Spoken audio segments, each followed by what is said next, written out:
promise you, this will be a different kind of video that you've seen regarding the Chase Trifecta. We'll show you how you can maximize your point accumulation with this Trifecta. So if you're ready, let's go. Welcome back to Tito's Financial Corner, where we talk about credit cards, points and miles, as well as travel. Today, we're going to cover probably the most well-known Trifecta in the credit card game, and that is the Chase Trifecta. That's right. Now, as you've probably seen, there are quite a few different Chase credit cards out there. So when we talk about the Chase Trifecta, we're looking at the Chase Freedom Flex card, the Chase Freedom Unlimited card, and the Chase Sapphire Preferred card. Yes, I know that there's the Chase Sapphire Reserve card, but usually most individuals will go for the Chase Sapphire Preferred card first, just to kind of get their feet wet, if you would, just to see how a premium credit card would work. So for this scenario, we'll only take a look at the Chase Sapphire Preferred card. Instead of going over each individual card, we're going to do something a little bit different. We're going to go over the most well-known spending categories that most people will have. That includes you and myself. And we'll go ahead and cover which of these three credit cards you should use to get the maximum ultimate reward points that you can. So if you're ready, let's go. The first category that we're going to go over is probably my favorite one, and that is dining. That's right, whether it's getting a quick bite to eat at McDonald's, or going to Red Lobster, or going to my mom's favorite restaurant, Chili's, we all spend a lot of money when it comes to dining. So it's no surprise that this is one of those categories that we want to make sure we maximize our point accumulation. So when looking at dining, the credit card that you should use if you have the Chase Trifecta would be all three. That's right, the Chase Freedom Flex and Unlimited card, as well as the Chase Sapphire Preferred card, would give you 3% back on all dining options. The next category is travel, and we're going to break it up into two different options. The first option is if you're using Chase's travel portal. So this is basically like your regular third-party app like kayak.com or like cheaptickets.com.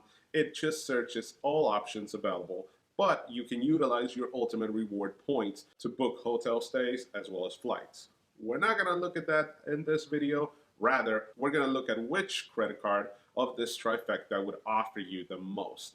And when we're looking at these three credit cards, we would be getting 5% back when we utilize all three of them. So that's right.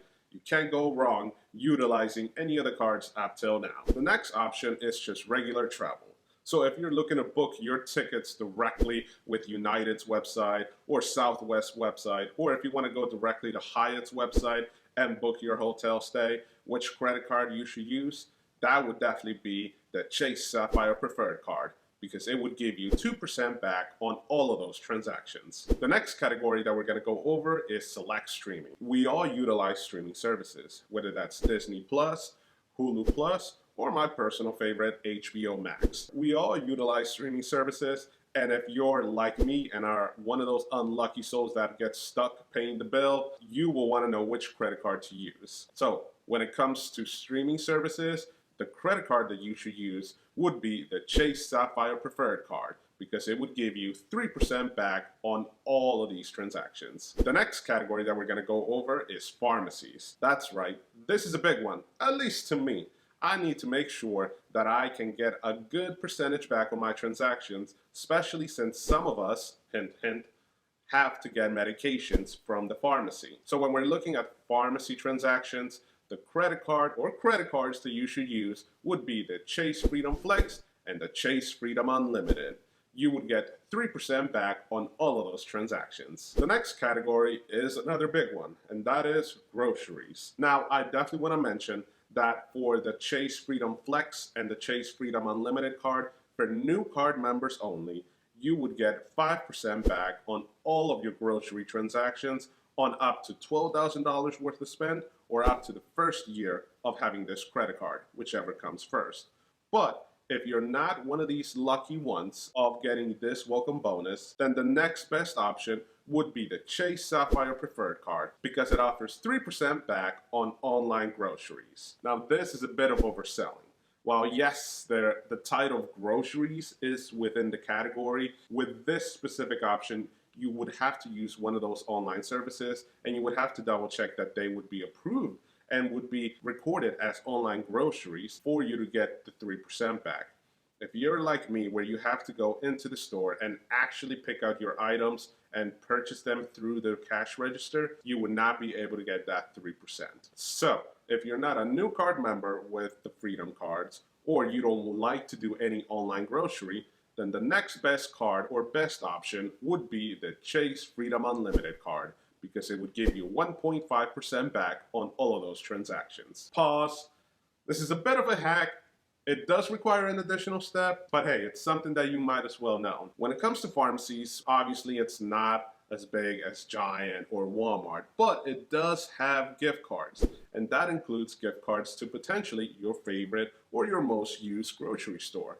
So technically, you could get a gift card at a pharmacy, get 3% back on those transactions, and then go do your groceries. But again, if you're looking to maximize the points that you get back with these transactions, that is a potential hack that you need to start utilizing. The next category is gas purchases. When looking at these 3 credit cards, the one that you should use to get the maximum points back would also be the Chase Freedom Unlimited card, because it would offer you 1.5% back on those transactions. As you can see, gas purchases as well as grocery purchases are 2 categories that Chase kind of lacks off on. And that's unfortunate, because with all of their other categories, they are just some phenomenal cards to have.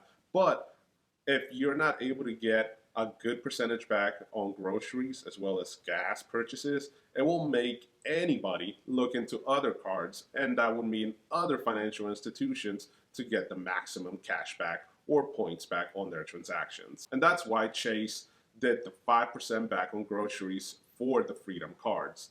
Now, about a year ago, the new card member offer was different. It was 5% back on gas purchases, and that's when I took out my Chase Freedom Unlimited card. They know that these are 2 categories that they lack on, but they tend to offer it as new card member offers to make up for it. The last category that we're going to cover is Amazon purchases. As you already know, you can literally find anything and everything that you would ever want on Amazon.com. So that begs the question, what would be the best card to use when it comes to this trifecta to get the maximum points back? Right now, as of this recording, on Q2 of 2023, the Freedom Flex card is offering 5% back on all Amazon purchases on up to $1,500 worth of purchase. That's right, Amazon.com is one of the rotating quarterly categories that the Freedom Flex card has to offer. So that's great, but what happens if you're watching this after Q2? What card would you use to get the maximum points back? And that would also be the Chase Freedom Unlimited card, where you would be able to get 1.5% back on all of those transactions. When it comes to these 3 credit cards, they offer some great multipliers, but in a sense, they kind of have a lot of overlapping categories. If you're looking at the Chase Sapphire Preferred card, that is a great card to use for travel purchases as well as streaming purchases. When you're looking at the Chase Freedom Flex card, that's a great card to use for their rotating quarterly categories, as well as dining and pharmacy transactions. But when it comes to the Freedom Unlimited card, that's just the best catch-all credit card. If you're not sure which credit card to use when it comes to this trifecta, you cannot go wrong with using the Chase Freedom Unlimited card. With that said, I want to hear from you guys. Do you think that the Chase trifecta is still worth it in 2023? Or do you feel that there's another trifecta out there that might be better suited for you? Or maybe just a 2-card setup that's pretty famous right now? Let me know down in the comments below. With that said, if you found any information useful in this video, please hit that subscribe button as well as that like button. Thank you, and I hope to see you in the next one. Adios.